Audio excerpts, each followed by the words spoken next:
last frontier. Jane Kilcher has been in the limelight since appearing in Alaska: The Last Frontier, which premiered on the 29th of December 2011 on the Discovery Channel, with her husband, Lee Kilcher, who's a direct descendant of Alaskan pioneers. For a decade now, the Emmy-nominated reality TV series has been giving millions of viewers an insight into what it means to lead a subsistence lifestyle in Alaska. Sharing their lives wasn't easy, as it opened her family to criticism, and she took to social media to express her feelings about that. Jane was born Christina Jane Furman on the 14th of September 1974 in Alaska, USA, to parents Bob and Sarah Furman. She and her two siblings, Jessica and Bobby, grew up in Anchorage until she turned 12, and then they moved to Homer, where she met Kilcher, as her family lived 11 miles from their neighbors in the Kilcher homestead. Jane married Dick Cran Kasuni from Seldovia, Alaska, and they have a daughter named Piper Isolde Kasuni, born in 2003. Tied the knot with Nantia Cristino and has a son named Etienne with her, born in 2001. Both their marriages failed, and they later developed a romantic relationship and were married in 2006 at the head of the bay. Alaska, as literally the last frontier, remains as mysterious as ever, with parts still left virtually unexplored, certainly inaccessible by road. People still find it interesting to see what life is like in a place with harsh terrain, an unforgiving climate, and wild, often predatory animals, despite several reality shows that have featured the 49th state. As such, Discovery Channel has always been on the lookout for good material about Alaska, and the Kilcher family was recommended to them. The network sent a message to Ivan Kilcher about doing a show that featured the family's self-sufficient lifestyle on their homestead, and Alaska: The Last Frontier subsequently featured the families of and Otto Kilcher. Fearing that Hitler was out to conquer the world as the Nazis were rising in power, Ewell Kilcher, who was in his 20s, decided to leave his native country, Switzerland. He believed he'd found a utopia in Alaska when he visited the territory in 1936 and wanted to settle there. In 1940, he became a resident of Alaska, where he envisioned a simple way of life in which one could live off the land and would need little cash. Soon after that, his friend Ruth left Europe on board one of the last ships bound for Alaska, and the two were married almost as soon as she arrived in 1941. The couple settled in what was once a fox farm overlooking Kachemak Bay.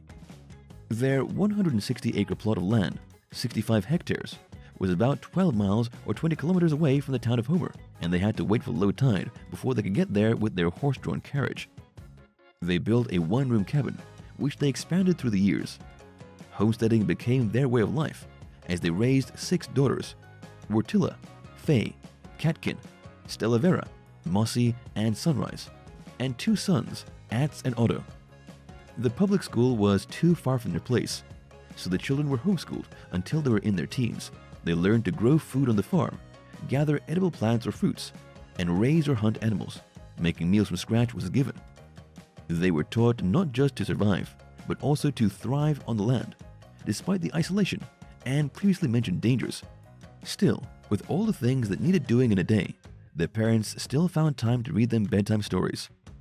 Ewell produced what was said to be the first documentary on homestead life, entitled A Pioneer Family in Alaska, which he later showcased in Europe.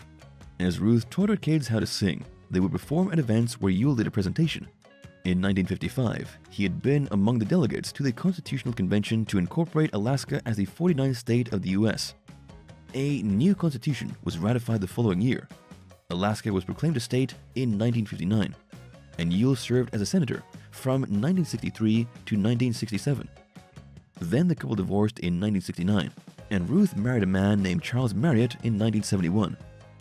As the homestead grew to around 600 acres of land, over 200 hectares, Ewell set it up under the conservation easement in the 1990s that would protect the property from being subdivided amongst family members when he was gone. His children and their families could live on the land, but the Kilcher Family Trust ensured that it would remain intact for future generations. Ewell died in 1998 at the age of 85, Ruth having passed away in the previous year. Ats is the older son, and he assumed the responsibility of being the protector of the homestead, the people, and the livestock from wild animals such as bears and wolves. Lee is his son, who described himself as the black sheep of the family, saying, "Sometimes I keep my eyes to the stars too often, that I don't realize I'm about to go into a ditch." There was a time when he left the homestead in search of a better life, and to pursue his passion for music, traveling across the country with his guitar. But nothing came of it. Realizing that the wilderness was where he belonged, he returned home, built his own cabin, and settled for a life there. He hunted wildlife for meat, while his wife Jane is skilled at fishing, having been a commercial fisherwoman for 11 years before leaving it behind to live at the homestead. Otto, the sixth child, didn't hunt as he had cattle to provide meat for the family and would barter with neighbors. He's also a skilled mechanic who kept tractors on the farm up and running. His son Ivan chose the subsistence lifestyle as he wanted to know where his food is coming from. He's a jack of all trades as he built, hunted, farmed, and did anything and everything to provide his family with what they needed. He married Eve, whom he had known since they were young kids. She said that it sometimes felt like she was living like a hippie and a redneck.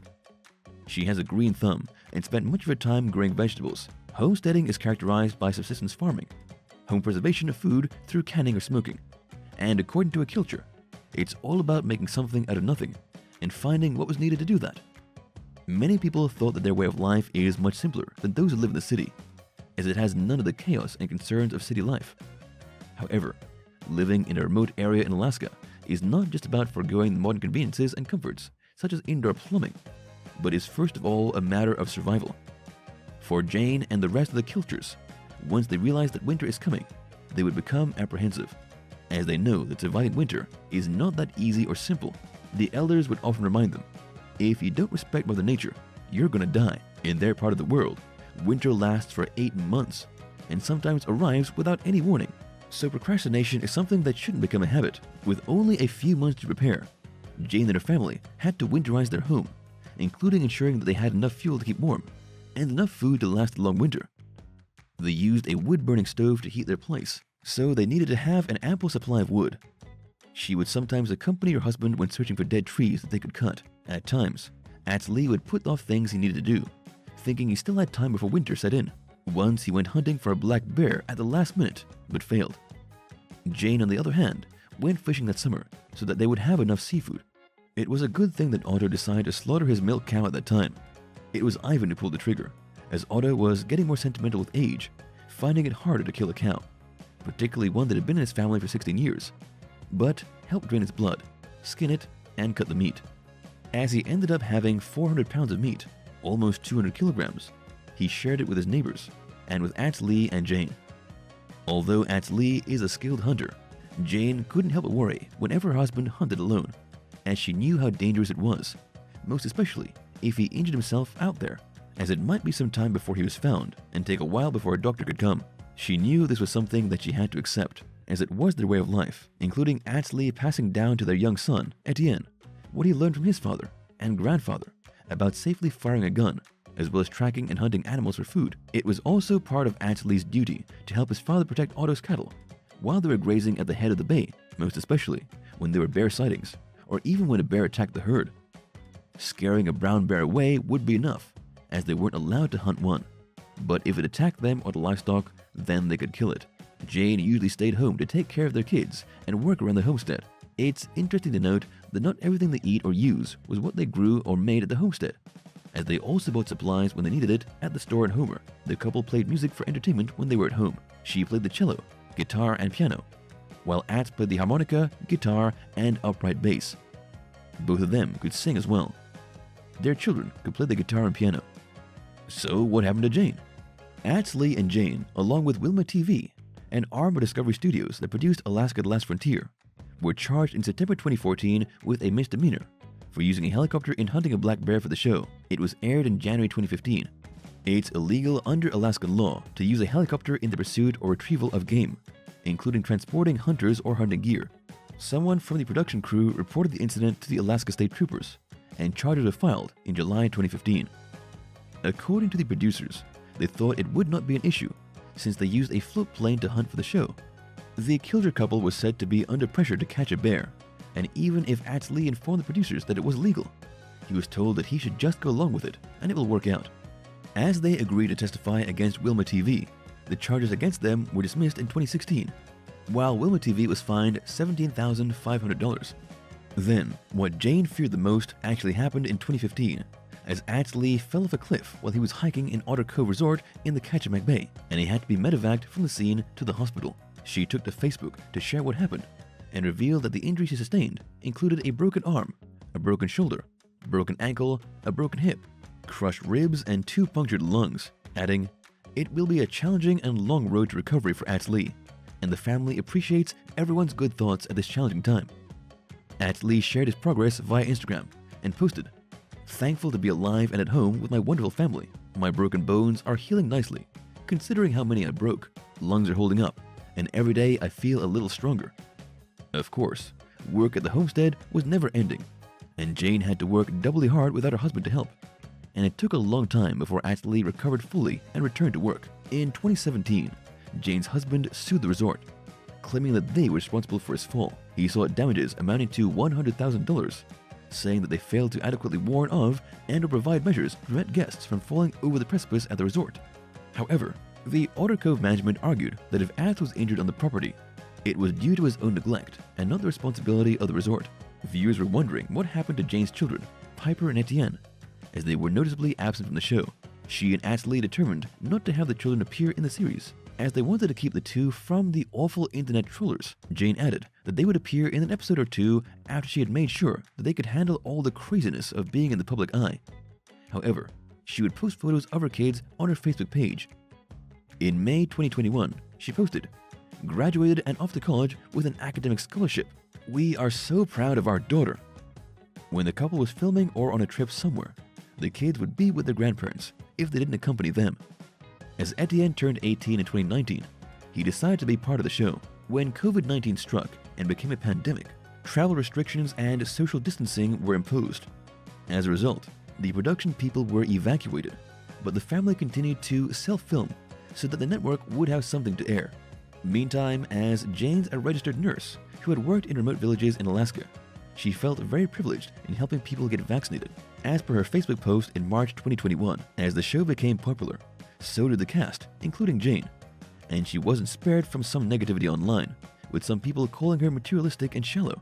Jane is a size 8, but some still called her fat, as she didn't like public displays of affection. She was perceived to be cold and not in love with her husband, which is untrue. There were those who believed that the show was scripted, but she said that they didn't claim to live completely off the grid, but as close to that as possible. Jane said, "I hate your hateful comments that are unwarranted, as everyone in our family is beautiful and tries hard. Despite the criticisms they received, she's still proud to be a Kilcher." It's also obvious from her posts on social media that she has a great relationship with her husband and kids, and that she was having fun filming for the show. Overall, a happy ending. Thank you for spending some time with us. Make sure to like and subscribe so you never miss another video. We also handpick these videos which we recommend you watch next. You can talk to us on all social medias or ask a question in the comments below. Thank you for being with us, and we'll see you back tomorrow.